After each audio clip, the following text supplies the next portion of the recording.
Live from New Delhi, you're watching DD India News Hour, India's voice to the world. I'm Siddharth Bharadwaj. Coming up in the next hour. Tech shares tumble across the US and Europe as China's low-cost Deepseek sparks worries about the AI race. Trump says the app is a wake-up call for the US industry. Trump calls on the US Congress to boost funding for border security as military reinforces barrier with Mexico. Mexico readies giant tent shelters for the possible influx. India's Prime Minister Narendra Modi will inaugurate the Make in Odisha Conclave 2025 in Bhubaneswar, aims to position the eastern state as the leading investment destination and industrial hub in India. Prime Minister Narendra Modi will inaugurate the 38th National Games in Dehradun with a focus on sustainability. The theme for the National Games this year is Green Games.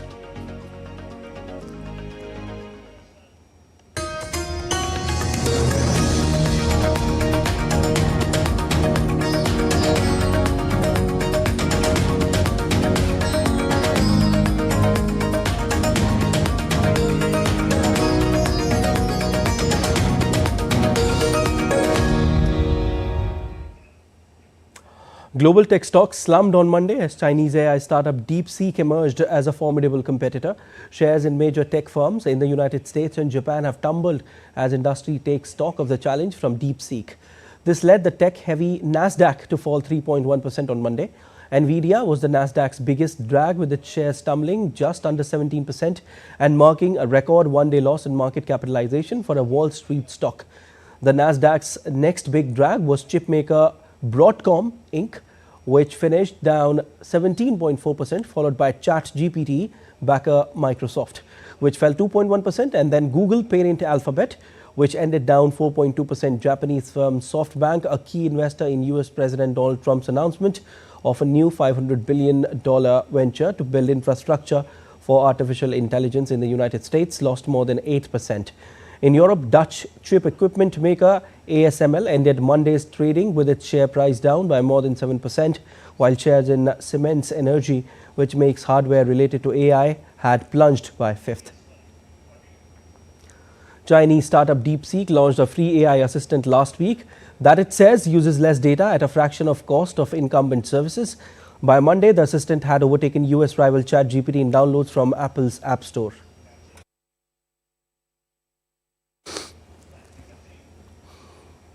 Reacting on the development, US President Donald Trump on Monday said the low-cost Chinese AI model Deepseek was a wake-up call for US firms. Trump, however, said that shock could also be positive for Silicon Valley by forcing it to innovate more cheaply.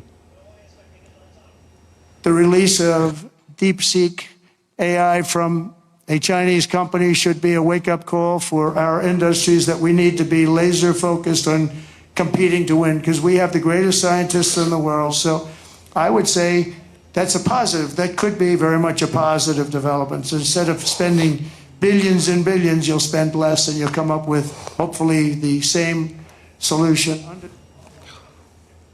And DD India's Anil Thomas joins us live. Anil, a very good morning to you. Is this a wake-up call for the US and the tech companies, Anil? Well, good morning, Siddharth. Well, very much, this particular Deepseek's latest model, R1, if I may use that term in the literal form, it's basically AI Sputnik moment, if one may say so. For the simple reason, one, it's cost effective. It just cost $5.6 million to make for a Chinese company. That's just 3% of what the American companies, the top American companies who are into this AI business, let's say ChatGPT by OpenAI, Microsoft has got Copilot, and Google has got Gemini. If you put all these three players together in that race, this is a Sputnik moment for the simple reason it's cost effective. You look at it vis-a-vis the American companies that are into AI, just 3% of the cost that the American company has incurred in making it is what the Chinese have got this product together. And it's the first model. Their first model was launched in November 2023. So this is an upgraded version that they have launched. The only advantage is the first download free app that's available. So, there are many pluses that it is there. And that's the reason. It's the #1 app that's been downloaded across the world, across all platforms. It's even, it's even dethroned ChatGPT. So that clearly shows the power that it holds. And I think that, Trump's administration's first call of investing close to $500 billion there that he had spoken about, especially with regard 600 billions that he had spoken about, especially that's AI semiconductor market. This particular move, before you touch China, China has come with that game changer there for you. And I think this is the lunar year, the lunar new year that China celebrates from Jan 28 to Feb 4th. And I think on the eve of it, this particular movement that they have done, especially with this AI app that's been launched and that disrupted the US tech market, clearly will send shockwaves for the simple reason, it's efficiently managed. And when you have something that efficiently and that cost effective, you surely are on the back foot. And I think the Trump administration will have to do some super things now to keep China under check. Indeed. Anil, now, who are the big investors who have lost and what led to the huge sell stock of tech stocks? Well, that's something that's surprising. I was just going through the numbers, just only for the understanding of our audience. Let's just put that into Indian numbers. You made a mention about how technology or technology stocks have taken a beating there, both in SIP as well as there at the Nasdaq. But purely look at Nvidia, the company that's lost twice over 200 billion in this new year. This is the second time that the first time happened on Jan 8. They lost to close to around 228 billion US dollars there on Jan 7. This is the second attempt. And this particular time they have lost to close to 600 billion US dollars. 600 billion US dollars on a single trading day is not shock. It would give any company jitters. Purely look at the loss that Nvidia has made compared to Indian top companies in India. 600 billion. Reliance valuation is 193 billion. That's almost 3 times of what Reliance, market valuation is. Compare that to Adani, that's 145 billion. 145 billion versus 600 billion. That's 4 times the market valuations of what Indian top companies like Reliance and Adani are. So that clearly puts things into perspective. The loss that Nvidia has incurred, along with all other, there is no tech giant that's not lost today. I was just going through the numbers. Let me just pick that numbers out for you. The numbers here, Oracle chairman Larry Ellison losing close to 24.9 billion.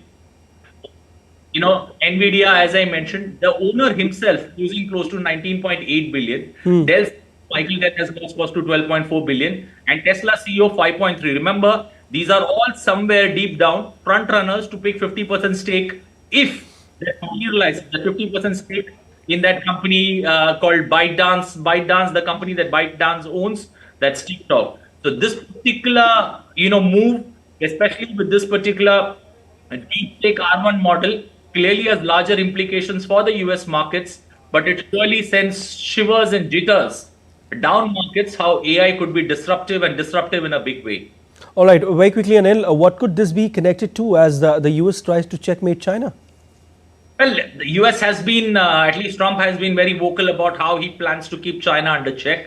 But this particular move that China has done with this AI technology that they have brought, they have actually the level playing field, especially with US tech giants.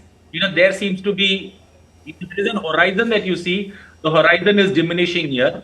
And I think even China, for that matter, China actually rather stolen the show or stolen the march in this AI technology race that, that's always there.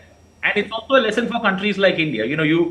Why would countries like India always manage to get an upper hand in anywhere that AI is spoken about? Firstly, it's investment. There is huge. It's heavily dependent on talent, which is excess in India. Secondly, infrastructure, which India can provide for AI to develop. Also, efficient methodology that China is used. That could be a model for the world to follow. Purely in terms of with financial constraints that a country has, irrespective of that, you are able to develop something. But something that is 3% the cost of a US tech company providing an AI is clearly indicative that it's a lesson for all other lesser-known countries to follow. But I think this will have larger implications purely in terms of how TikTok's 50% stake was asked by Trump very much in his presidential address. And, there seems to be a fallout with all the tech giants that are there. At least 2 of them that I can, one was Oracle's chief was there. Larry Ellison was all likely to be one of the bidders along with Elon Musk. Both have lost heavy on the markets today. And I think it's clearly China showing, America, it's an eye for an eye. You don't mend with us, we will let you survive. So, let's not create this tariff war. And I think we are just seeing the beginning of how this AI could be disruptive. It's a useful technology, but this particular move there by China and the company that's involved in especially developing this, surely is something is a model that world needs to look at, and world needs to look at with pretty, you got to be very careful looking at it, because this could be a game changer there, for technology giants and also for countries that are heavily dependent on this technology. All right, we'll leave it there. Thank you so much, Anil. The US military has deployed Marines to the US-Mexico border to reinforce the barrier and curb illegal immigration. The move is part of the Trump administration's efforts to address the issue. The deployment of Marines to the border has sparked controversy, with some critics arguing that it is a militarization of border. However, US officials maintain that the move is necessary to ensure national security and enforce immigration laws. While Mexican authorities are preparing for potential deportations by setting up temporary shelters in Ciudad Juarez, these shelters will have the capacity to house thousands of people and should be ready in a matter of days. In a strategy called Mexico Embraces You, authorities will provide deported Mexicans with food, temporary housing, medical care, and assistance in obtaining identity documents at site. Nearly 5 million Mexicans are living in the United States without authorization. While dozens of Venezuelan migrants gathered outside the Venezuelan embassy in Mexico City on Monday, demanding safe conduct passes to return home. The migrants, whose hopes of reaching the US were dashed after the cancellation of CBP-1 program, expressed a desire to return to Venezuela despite the country's economic crisis. The program had allowed migrants to schedule appointments to request asylum at US border crossings. Without proper documentation, such as passports, the migrants are stranded in Mexico. The migrants are calling on the Mexican government to support their return to Venezuela.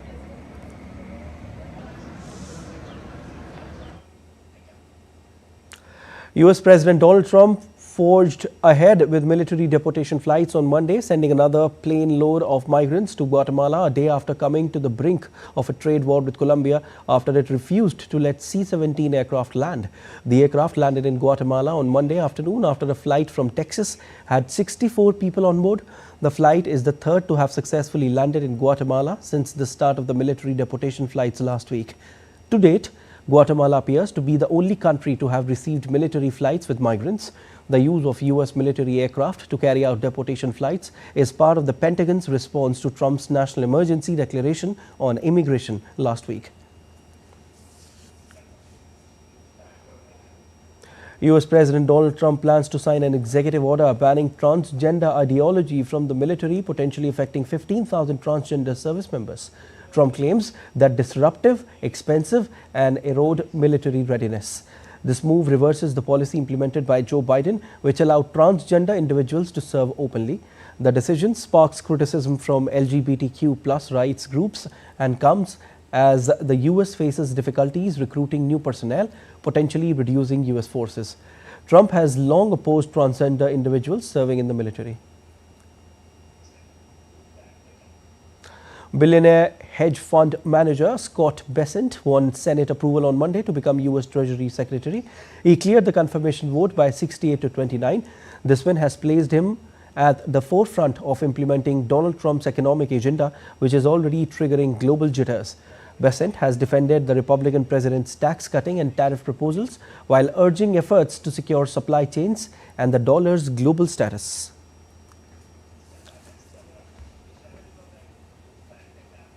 Still to come on DD India News Hour. Denmark announces a $2 billion Arctic security plan. Ukrainian President Volodymyr Zelensky meets French President Emmanuel Macron in Poland.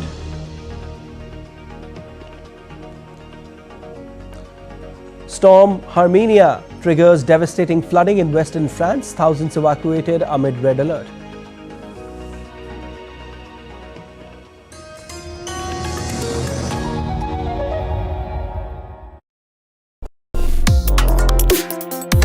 Complex issues, hidden agendas, twists and turns, strategic games. We think All dots are linked. We just need to connect them. Join me every week as I connect the dots to unravel hidden designs in statecraft, mysteries, and decode issues that matter to you. Watch Connecting the Dots with me at these times on DD India.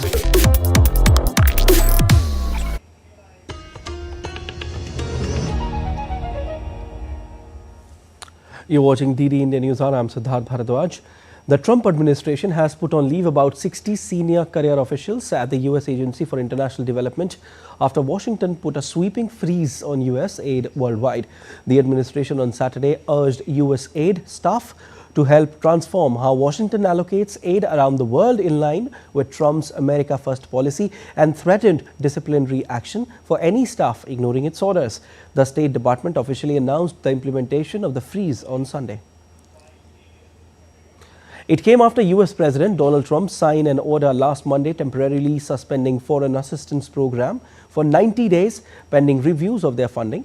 U.S. aid-funded programs help millions of people around the world fight against HIV/AIDS and provide support for everything from access to clean water, healthcare, infrastructure, and children's health. Meanwhile, United Nations Secretary General Antonio Guterres on Monday called for the United States to consider additional exemptions. The Secretary General notes with concern the announcement of a pause in U.S. foreign assistance. He calls for additional exemptions to be considered to ensure the continued delivery of critical development and humanitarian activities for the most vulnerable communities around the world. Those lives and livelihoods depend on this support. The Secretary General looks forward to engaging with the new United States administration on the provision of much-needed development support to people grappling with the most difficult challenges confronting the developing world. The United States is one of the largest aid providers, and it is vital that we work constructively to jointly shape a strategic push forward. Ukrainian President Volodymyr Zelensky meets French President Emmanuel Macron in Poland, discussing potential increased support for Kiev. The meeting takes place during events commemorating the liberation of Auschwitz concentration camp. The two leaders discussed the possibility of France providing additional military aid to Ukraine, including more advanced weaponry and equipment to help counter Russian advances. Macron expressed France's continued commitment to support Ukraine's sovereignty, adding that Europe's stability depended on the outcome of the war. Denmark revealed plans to invest 14.6 billion Danish crowns, to boost its military presence in the Arctic on Monday, responding to U.S. President Donald Trump's renewed interest in controlling Greenland. A semi-autonomous Danish territory. Defense Minister said that the broad political agreement includes funding of 3 new Arctic Navy vessels, 2 additional long-range drones and satellites for improved surveillance. Following more than a decade of drastic cuts in defense spending, last year Denmark allocated 190 billion Danish crowns for its military over a 10-year span, over some of which will be for the Arctic.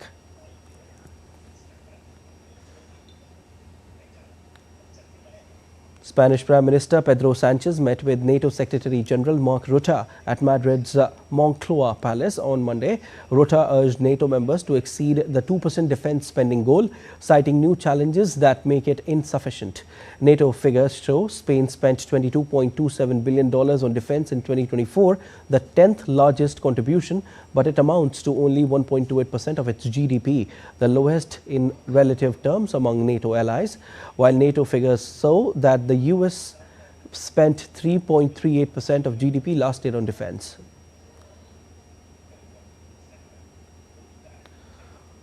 At least 17 people were killed in clashes in the Eastern Democratic Republic of Congo's besieged city of Goma.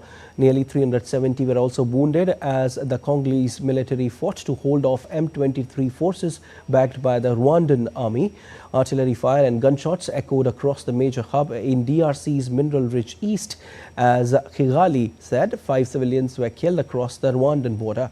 Hundreds of thousands of people displaced by recent fighting or earlier conflict have sought refuge in Goma and in surrounding camps. The arrival of M23 rebels in the city risks causing a new displacement and humanitarian crisis. The capture of Goma marked a significant escalation in the conflict, with gunfire and looting reported throughout the city.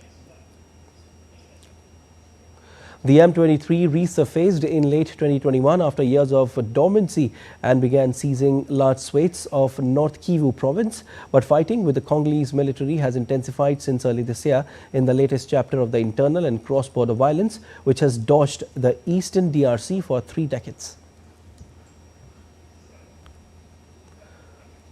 The Rwandan government evacuated UN staff members and their families from the Democratic Republic of Congo on Tuesday in response to escalating violence as rebel group M23 sweep through the country. Evacuees were taken to Kigali Pale Stadium before being moved to various hotels by bus. The United Nations has called for an immediate end to the offensive, but the situation remains tense as thousands of residents flee their homes, fearing further violence. Kenyan President William Ruto said Congolese President Felix Tshisekedi and his Rwandan counterpart Paul would attend a crisis summit on Wednesday. The African Union's Peace and Security Council is due to meet on Tuesday to discuss the escalating crisis. Kinshasa has accused Kigali of wanting to get hold of the region's mineral wealth, including gold, an accusation that Rwanda denies.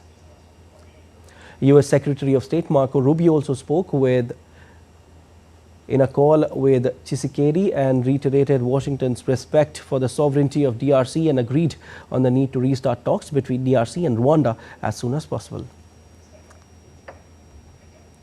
Bahrain's King Hamad bin Isa Al Khalifa met with Italy's Prime Minister Giorgia Meloni at Al Qudaibiya Palace in Manama for high-level talks aimed at strengthening bilateral relations between the two nations. The visit marks a historic moment as Meloni becomes the first Italian Prime Minister to visit Bahrain. Meloni, who arrived in Bahrain after a visit to Saudi Arabia, emphasized the importance of fostering strong diplomatic economic ties between Italy and the Gulf region.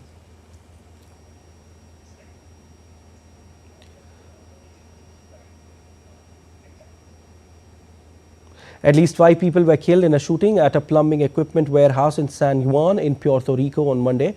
The incident occurred during a meeting at the warehouse. The local report said that the victim comprised 2 women and 3 men, one of whom was the gunman and reportedly died by suicide.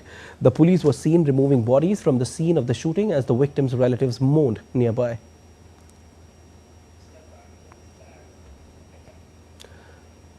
Nepal's former Home Minister and President of the Rashtriya Swatantra Party, Rabi Lamichhane, has been released on bail of rupees 10 million in a cooperative fraud case by the district court in Rupandehi in Nepal. Lamichhane is accused of cooperative fraud in the Butwal-based Supreme Cooperative. The court has set the next hearing date, which is the 10th of March this year. Lamichhane has already paid rupees 22.5 million in bail in 3 districts, with cases still pending in 2 more.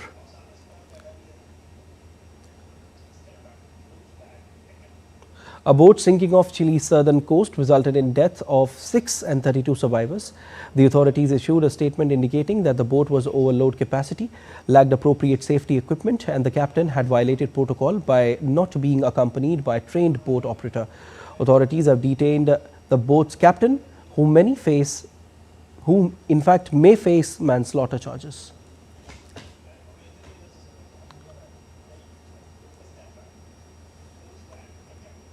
The 5th Joint Project Monitoring Committee meeting between India and Nepal was held in Nepal's Kathmandu on Monday. Both sides reviewed progress, acknowledged successful project completions, and agreed to expedite remaining projects.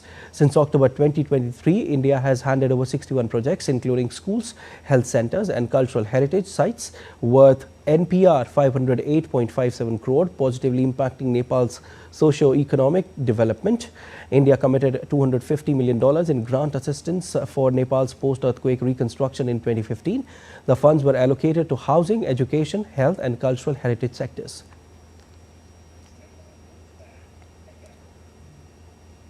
Homes and streets were flooded in western France in and around the city of Rennes after storm Herminia brought heavy rainfall to the region of Brittany. Amid the chaos, rescuers evacuate flooded residents in western France. France's National Weather Agency placed a red alert due to the risk of major flooding in Brittany. The flooding has caused major disruptions to daily life, with roads closed, public transport halted, and several businesses forced to shut down. The situation in Brittany remains critical, with officials continuing to monitor the region for further developments.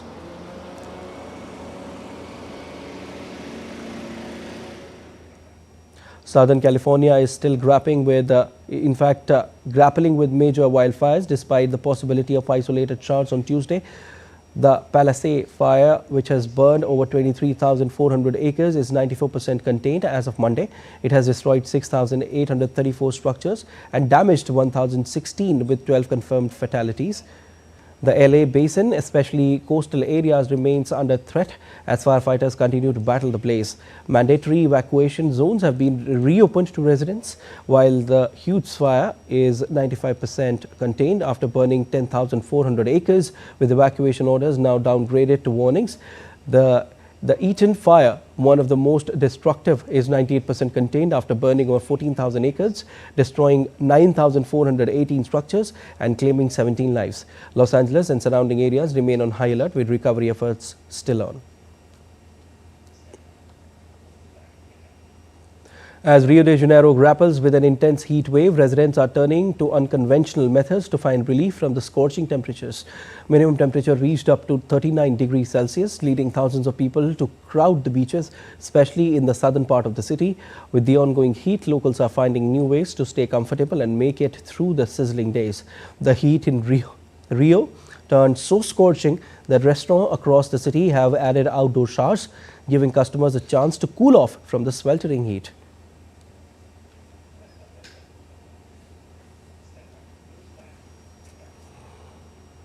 Greek farmers have taken to the country's main highways with their tractors as thousands of farmers, angry at high production costs, protested in Athens. The farmers demanded tax-free fuel, debt forgiveness, measures against foreign competition and speedier compensation for damage from natural disasters. Protests that began last week have been growing each day, with hundreds of tractors being parked next to roads around the main national highway in central and northern Greece that links the north and south of the country. Let's take a look at other stories making news around the world. Thousands of Serbians protested in Belgrade by blocking a major road leading to a highway on Monday, demanding accountability for a deadly collapse last year that resulted in the deaths of 15 people. Demonstrators claim corruption, nepotism and poor construction caused the deadly train station collapse and demanded swift legal action against those responsible, while the government denies any blame for the deaths.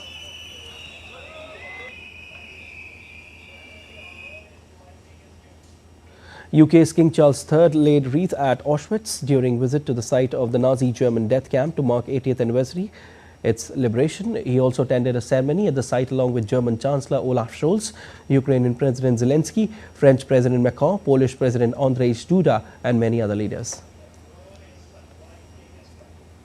Designer Maria Grazia Chiuri delved into the storied archives of Christian Dior for her latest haute couture collection. Exploring the transformations of time, the accomplished Spring 2025 show, one of Chiuri's best in seasons, drew from the key silhouettes of Dior's iconic past designers and infusing them with a distinct contemporary vision. One gown resembled a wide, swooping gold crinoline decorated with beads and feathers, with another covered in pink petal detail.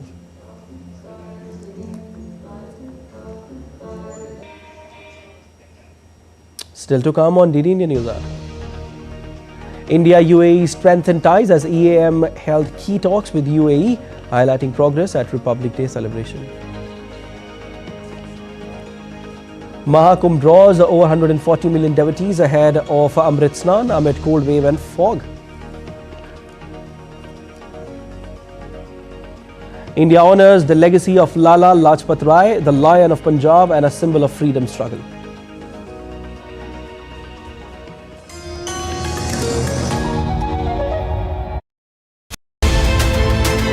What is behind this bonhomie between India and Indonesia? What are the main factors driving this relationship in different dimensions? And what is the impact of this special friendship on our region? So in my opinion, India is really great. It's time for the South country to become the leader of the world, not from West. I think Indian culture is famous in Indonesia. Indonesia and India should be a natural partner that we can build on a stronger foundation.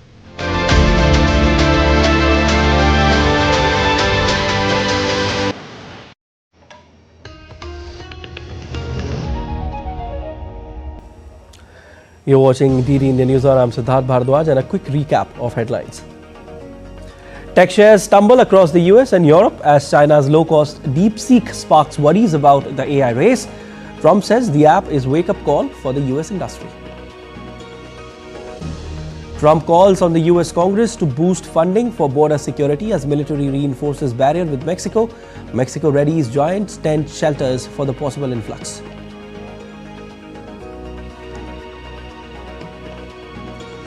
India's Prime Minister Narendra Modi will inaugurate the Make in Odisha Conclave 2025 in Bhubaneswar, aims to position the eastern state as the leading investment destination and industrial hub in India.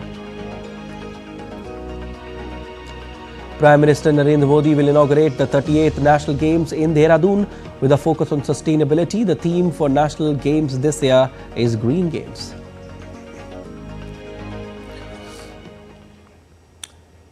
Prime Minister Narendra Modi is scheduled to visit East Indian state Odisha on Tuesday to inaugurate the Utkarsh Odisha Make in Odisha Conclave 2025. Bhubaneswar, the capital of the eastern Indian coastal state of Odisha, is all decked up, the cultural exuberance on full display. The state is all set to highlight its industrial prowess to attract domestic as well as international investors during the two-day Utkarsh Odisha Make in Odisha Conclave 2025. It starts January 28 in Bhubaneswar. Prime Minister Narendra Modi will inaugurate the flagship economic and business conclave during his visit to Bhubaneswar on Tuesday. The event will primarily focus on three themes of Startup Odisha, Skilled in Odisha, and Women Entrepreneurship. We have more than 8,000 delegates who have already registered for the event. Almost 2,000 of them have already arrived at Bhubaneswar and are very excited about the entire event. More importantly, this time, because we are working very closely with Government of India, Invest India, DPIIT and other central ministries, we have the presence of industrialists from across sectors. We have 16 countries participating for the first time. And this obviously is because of the keen interest being taken by our Honorable Prime Minister in Purvodaya, in Eastern India, his Look East policy. The conclave, a key step in achieving the vision of Samruddh Odisha 2036 and contributing to the national aspiration of Viksit Bharat 2047, will highlight Odisha's immense potential as a key player in India's industrial growth story. So it's Invest in Odisha and Future of Odisha. We all are excited. Tata Power is always a partner and a big distribution company with government for electricity. So we all are very excited to be the part of the future of Odisha. The event will focus on 5 key sectors: IT, renewable energy, textiles, chemicals, and food processing. 12 countries, including Australia, Malaysia, Japan, Germany, Poland, and Cuba, have been invited as countries of focus to participate in the conclave.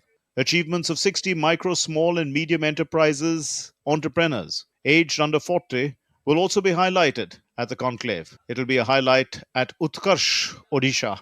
The conclave aims to position Odisha as a global industrial hub while driving inclusive and sustainable growth. Top industry captains are also expected to participate in it. With more than 7,500 delegates, with over 100 foreign delegates and diplomats, and India's Prime Minister Narendra Modi inaugurating it, the event is set to put Odisha on a global economic platform. With camera person Rahul Chopra, Amit Mukherjee for DD India in Bhubaneswar. And DD India's Amit Mukherjee joins us live from East Indian city of Bhubaneswar. Hi Amit, a very good morning to you. I suppose it's a bright sunny day and a much anticipated event will be inaugurated today by Prime Minister Modi. Amit, what this conclave is all about and what opportunities does it have for the investors and entrepreneurs? Well, good morning, Siddharth. In a way, I mean, while this entire event is being set up in order to kind of as an investment hub, but also, you know, the effort out here is also to link the artisans, the technicians of Odisha to the global map. You know, this is also a bridge where all the industrial production and even the micro and medium scale industries in Odisha will be linked at the global level. Of course, there is participation from more than 20 countries across the globe. Some of these countries are very, very developed in their own fields. For example, you just mentioned about information technology, food processing, renewable energy, textiles. So all these countries, in a way, these 20 countries who are participating out here also, they are in a way very advanced in their technologies, and this conclave will also be a platform to exchange technologies, know-hows, and the ways of doing business at the global level. So in a way, in the history of Odisha, this is for the first time this kind of a conclave is happening, where we are seeing a lot of international participations. Of course, there will be investors. Also, leading industrial captains will be a part of this. In a few moments from now, Prime Minister Narendra Modi will be here in this venue. He will be inaugurating this event, and along with him, we are also expecting the leading industrialists of India to be here as well. Companies like Vedanta, Indian Oil, SR, Jindal, Reliance, they have all set up, their exhibitions out here. And in a way, it's going to be a very fruitful exchange of ideas as far as business development is concerned, to do, global linkages are concerned, to facilitate businesses in Odisha. So in a way, this is a very, very big event as far as economic development is concerned for the state of Odisha. And Odisha also has a target of Samrid Odisha by 2036, which is again in sync with the overall national goal of Viksit Bharat, with Prime Minister Narendra Modi keeps on talking about, and certain goals have been set in terms of economic as well as social development. So in a way, this event is also going to cater to the national Viksit Bharat target through the state's Samrid Odisha plan. Okay, Amit, tell me, is there something unique that you are witnessing there, or you have witnessed something unique in this event? Well, definitely this place is full of the colors of Odisha. If you look at the designs of Odisha, the textiles, the kind of lamps which are there, which are very popular not only in India but also across the globe. And of course, the Odisha is also known for its food, and we are also getting a feel of the kind of delicacies which are served in this part of the country, in this part of India. Siddharth? Indeed, Amit, we also hope that you bring some sweets for us when you come from there. But as of now, thank you so much. We leave it there. India's Prime Minister Narendra Modi spoke with US President Donald Trump on Monday and discussed expanding and deepening cooperation on issues including security in the Indo-Pacific, the situation in West Asia and Ukraine. Both the leaders reiterated their commitment to work together for promoting global peace, prosperity and security. US President Donald Trump emphasized the importance of moving toward a fair bilateral trading relationship, as well as the importance of India procuring American-made security equipment. The US is India's largest trading partner, and two-way trade surpassed $118 billion in 2023-24, with India posting a surplus of $32 billion. The two leaders also discussed plans for Prime Minister Modi to visit the White House, underscoring the strength of friendship and strategic ties between the two nations.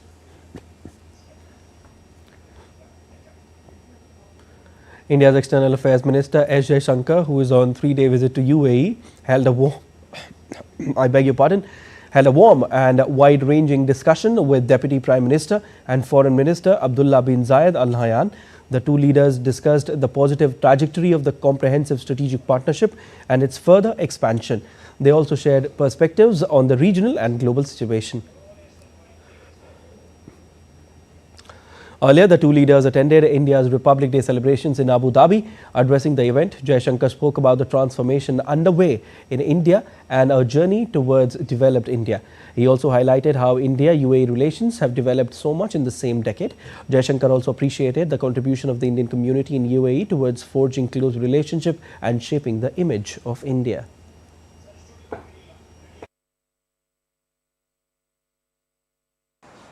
Today, we have reached a stage where our aspirations are higher and our confidence greater. Prime Minister Narendra Modi has set out a national goal of achieving Viksit Bharat or Developed India by 2047. If we have embarked on that quest with strong conviction, it is because in the last decade, in particular, we have witnessed achievements that tell us what is possible. Sustained growth rates, embrace of digital technology, building a modern infrastructure, strengthening human skills, and improving the quality of governance are amongst its notable features. An exhibition was also organized ahead of cultural program in Abu Dhabi.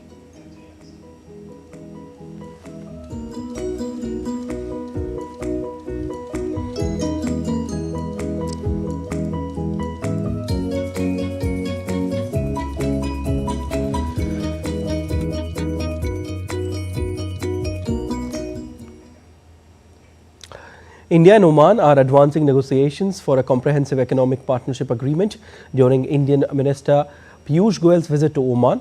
Discussions with Oman's Minister Qais bin Mohammed Al Yusuf focused on strengthening trade and investment ties, exploring new collaboration avenues and making progress on CEPA talks. The visit coincided with India's 76th Republic Day celebrations in Muscat, highlighting the nation's enduring friendship and cultural ties. India and Oman aim to finalize a balanced and mutually beneficial CEPA agreement, reflecting their shared economic priorities. Bilateral trade between the nations reached $8.94 billion in 2023-24, demonstrating the depth of their economic relationship. And now to all the latest from the Maha Kumbh, the largest gathering of humans on the planet.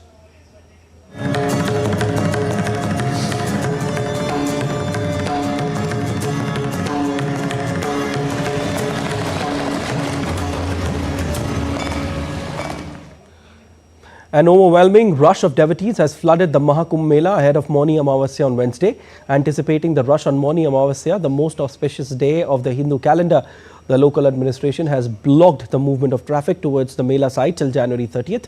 Meanwhile, over 150 million people took a dip at the confluence of Ganga and Yamuna, also Saraswati River, known as Triveni Sangam. According to a statement released by Uttar Pradesh government, over 140 million people have taken the holy dip since commencement of the event on January 13.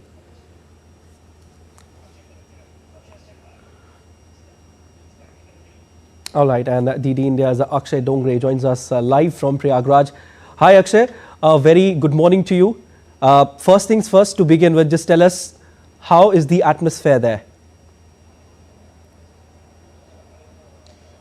Well, it's electrifying, Siddharth. In fact, let me show you and ask my camera person to zoom in to the kind of crowds that have already started to gather at the ghats of Ganga, Yamuna and Saraswati, the Triveni Sangam, which roughly translates into the confluence of three rivers. You can see people almost everywhere wherever you go in Prayagraj city.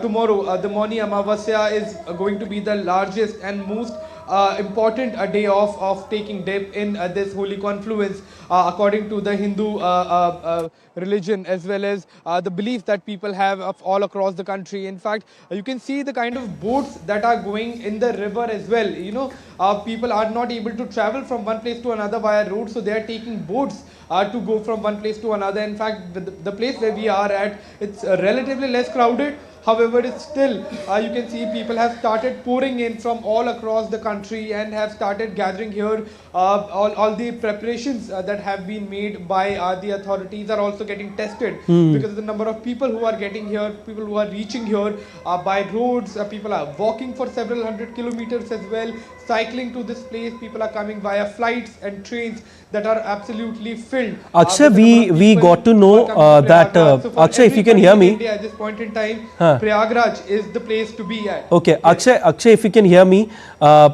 we heard that around 10 crore people are expected to take dip at Triveni Sangam on the occasion of Mauni Amavasya.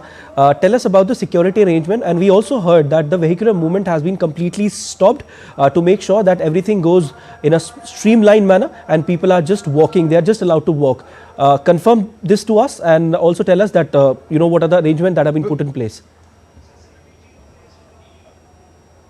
Well, Siddharth, yes, that's an estimate, and 10 crore, would mean about 100 million people who will be coming here at the ghats of this Triveni Sangam.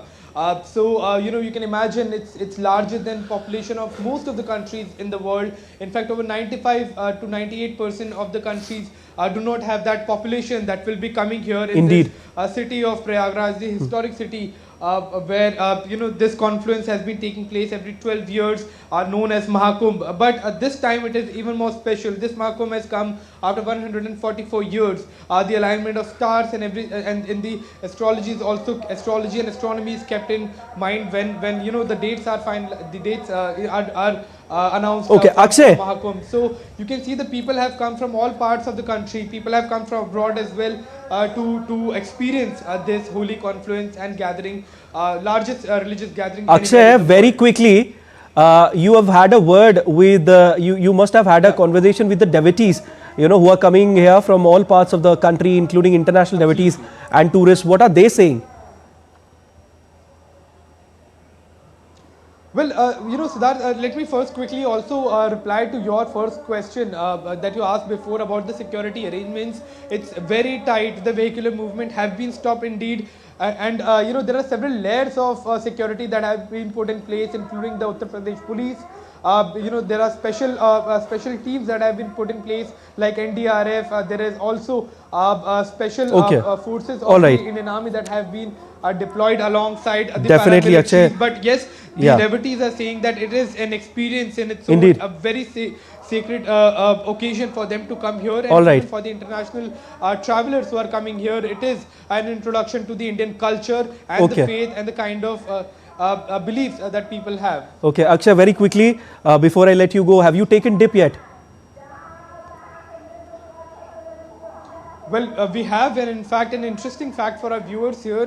The lead singer of band Coldplay, Chris Martin, was also here. Yeah. So it's not just the common man. It's even some of the most popular people who are getting a chance to be here are coming here, trying to experience this holy confluence that is taking place at the ghats of Triveni Sangam. Okay, Akshay, you are at the holy land of Prayagraj. Take dip every day, and thank you so much for joining in. India celebrates the legacy of one of its most inspiring freedom fighters, Lala Lajpat Rai, often referred to as the Lion of Punjab. Known for his fiery spirit and unwavering dedication to the freedom struggle, Rai's life story is a tale of resilience, patriotism and sacrifice. Here's a closer look at the man who in fact became a symbol of India's quest for independence. Born on 28th of January 1865 in a small village of Punjab, Lala Lajpat Rai, a renowned lawyer, turned into one of India's most prominent freedom fighters. His leadership and unwavering resolve earned him the title of Punjab Kesari, or the Lion of Punjab. Rai was a driving force behind India's early nationalist movement. As part of the iconic Lal Bal Pal trio with Bal Gangadhar Tilak and Bipin Chandra Pal, he championed the Swadeshi movement. The movement called on Indians to boycott British goods and embrace locally made products, sparking a wave of economic and cultural pride. Lajpat Rai's contribution went far beyond politics. He was instrumental in establishing the Punjab National Bank and the Dayanand Anglo-Vedic College, institution that remained the cornerstone of India's economy and education system till date. His vision extended to empowering society through knowledge and self-reliance. In 1928, Rai led a massive protest against the Simon Commission, a British delegation formed without any Indian representation. During a peaceful march in Lahore, Rai was critically injured in a brutal lathi charge by the British police. Even in pain, his defiance was clear. And I quote, "Every blow on my body will be a nail in the coffin of the British rule," unquote. Lala Lajpat Rai succumbed to his injuries on the 17th of November in 1928, but his sacrifice became a rallying cry for India's freedom movement. His legacy as a fearless leader and visionary continues to inspire generations to come. Dibyendu Mondal's report for DD India. You're watching DD India News Hour. Time now for sport. And Uttarakhand is set to host the 38th National Games from January 28 to February 14, with events spread across 11 cities. The Games promise a spectacular showcase of sports and heritage. Over 10,000 athletes, officials and coaches will compete in 32 disciplines and 4 demonstration events. Prime Minister Narendra Modi will inaugurate the Games at Maharana Pratap Sports College in Dehradun, marking a significant moment for Uttarakhand's emergence as a sporting hub.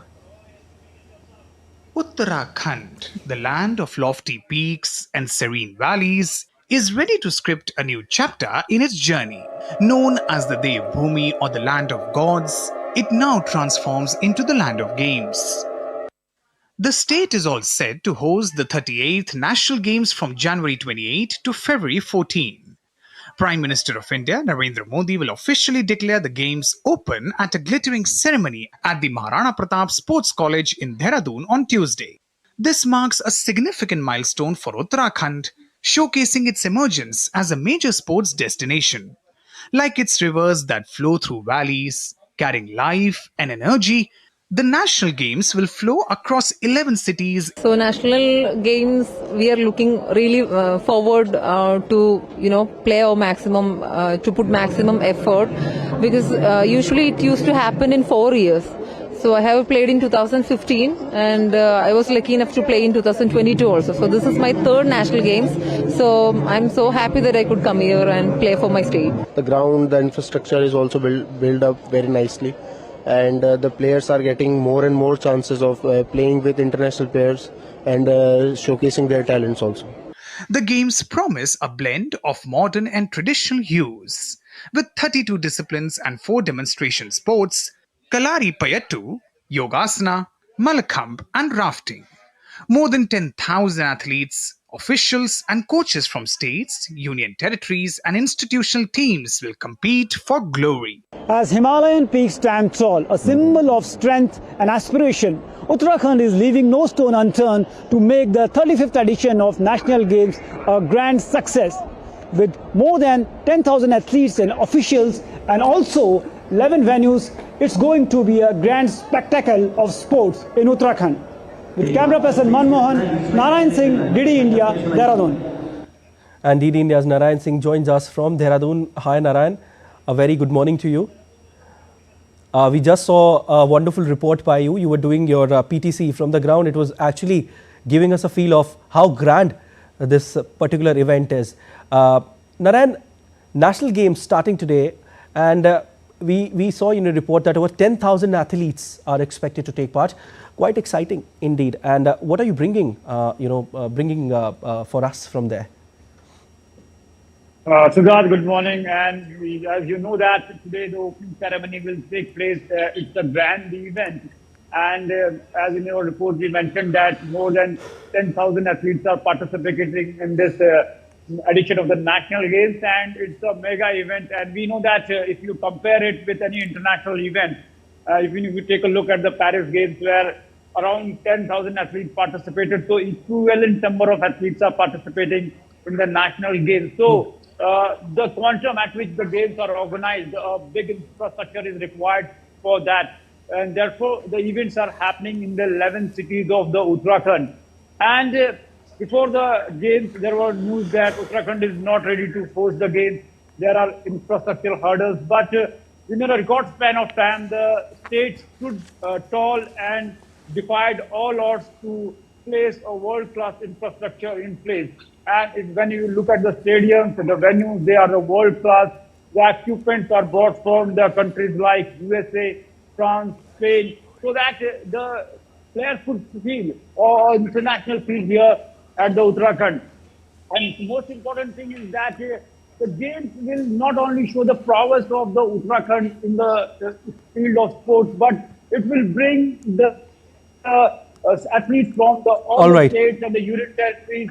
So it's going to be a mega event, and we are hoping it's definitely going to be a mega event, Narayan. Prime Minister Modi will also be coming there in the evening. And very interesting theme also this time, Narayan. Green Games tells a lot about how the games are being organized, keeping sustainability factor in place.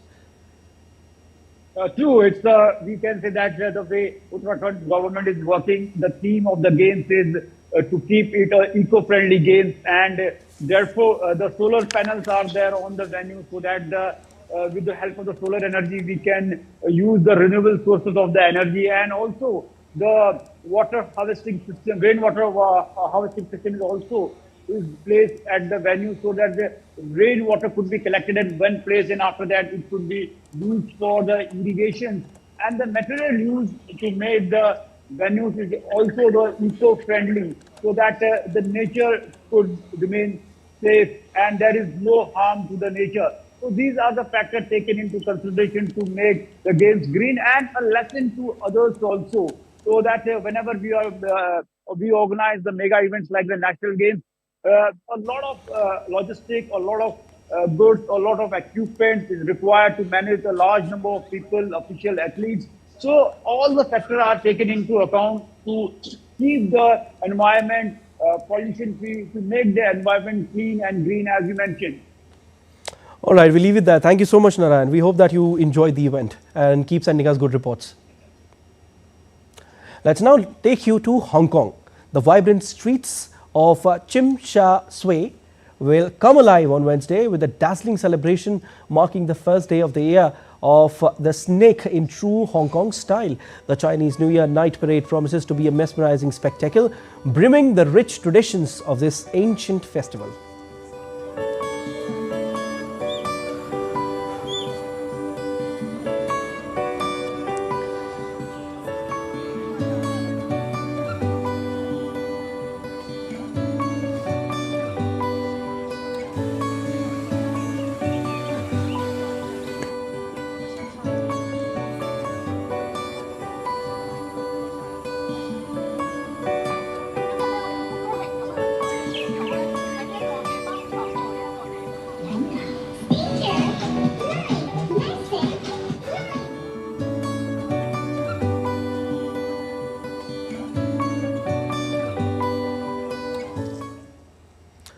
That's all for this edition of DD India News Hour, but let us know your thoughts on the news of the day. For those on the go, you can get out the latest news and updates from India and across the world on DD India mobile app.